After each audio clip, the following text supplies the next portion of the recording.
I don't know how I would start it. You have time to think about it. It's okay. Hey, Fernanda. Wait, hold on. Okay. Wait, what are we starting off with? Should I say my last name? Hi guys, I'm Fernanda, and this is my life. Oh, this could be like the intro. Okay, so we see you on social media and we talk with you at school, but most people watching don't know your story. So we want to get to know you today. Is that okay? Yes, yes it is. So first, we want to know, how'd you get here? Okay, well basically, my mom and my dad, you know. No. Like, how'd you get to City Peace Project? Oh, we're not doing that. Okay. Okay. Growing up for me, I was always like, my goal was always to be very independent.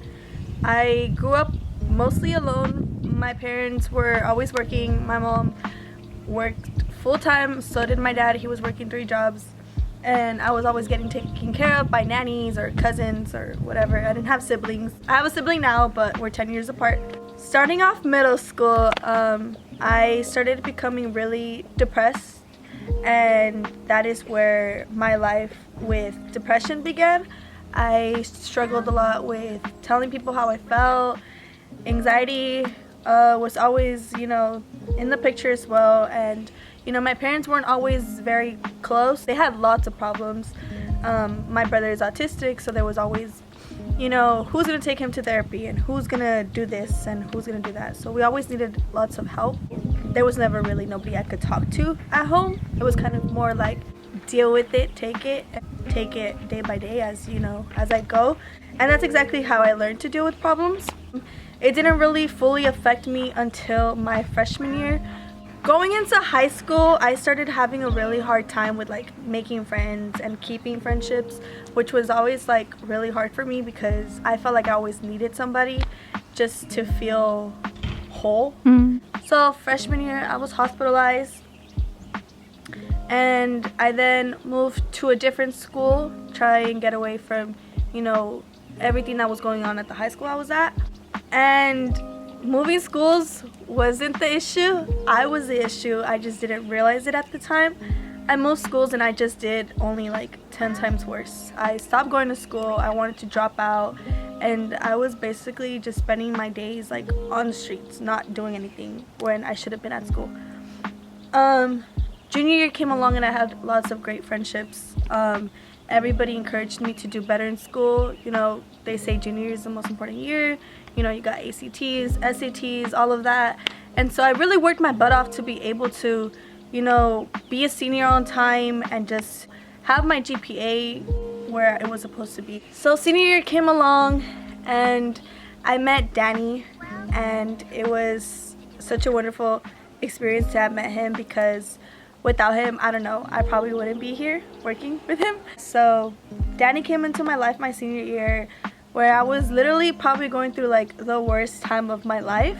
My parents were going through a divorce. I was going through my own, you know, battling my own demons. I was still going through my depression, still getting hospitalized here and then. So it was just a constant battle with myself. I lost very important relationships to me, and friendships as well. 2 weeks before graduation, I was at a very low point in my life because I wasn't supposed to graduate. I had all of my teachers trying to encourage me to graduate. I even had my mom pushing me. My dad wasn't really in my life at the moment, close to graduation. So I was kind of just going with the flow. Whatever happened, happened. If I graduated, good. If I didn't, oh well. That was my mindset. But everybody around me really wanted me to graduate. So I did it for not just everybody around me, but myself. Because at the time I didn't envision myself graduating. I remember being in my room and just being like, dude, like, just crying, like, I'm not gonna graduate. I'm gonna be the only one not walking that stage. And I think I just had a moment to moment with myself, and I was like, dude, like, you can do this. Yeah. So, and that's exactly what I did. I graduated with a 3.4 GPA, and I was so excited. Being able to know that I did it myself, for myself, is just very, you know, rewarding. So then after high school, I didn't know what to do with my life. I was kind of just like, what am I gonna do? I didn't want to go to school right away, so I took a break from school. I wasn't living at home. I was living with somebody else. So I was just kind of like there.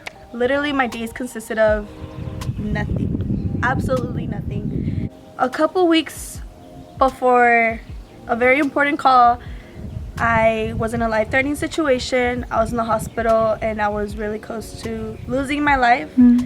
And 2 weeks after that, I received a call from Danny, and it was probably like the most alleviating call that I've ever received in my life. He was like, "Hey Fernanda, how have you been?" And I just broke down and I started crying. I was like, "You know what, Danny, like I'm like going through it, like this is happening, like I don't know what to do, I don't know what to do with my life." He was like, "Well, why don't you come to Great America and work with some of the kids with me?" I was like, "You know what, that sounds like fun, so let's do it." And I always knew I wanted to work with kids. Like working with kids has been a dream of mine since, I don't know, since I was a kid myself. But I'm still a kid, but yeah, but I knew that I just wanted to change lives and just be an impact to somebody's life, you know, just like thankfully to Danny and God, like Danny was an impact to me. So I went to Great America and I had so much fun with these kids. To this day I still work with them, and now I'm kind of just doing God's work. Come on. And I am so incredibly thankful for all the opportunities. Oh my god, why do I feel like I'm gonna cry? It's okay.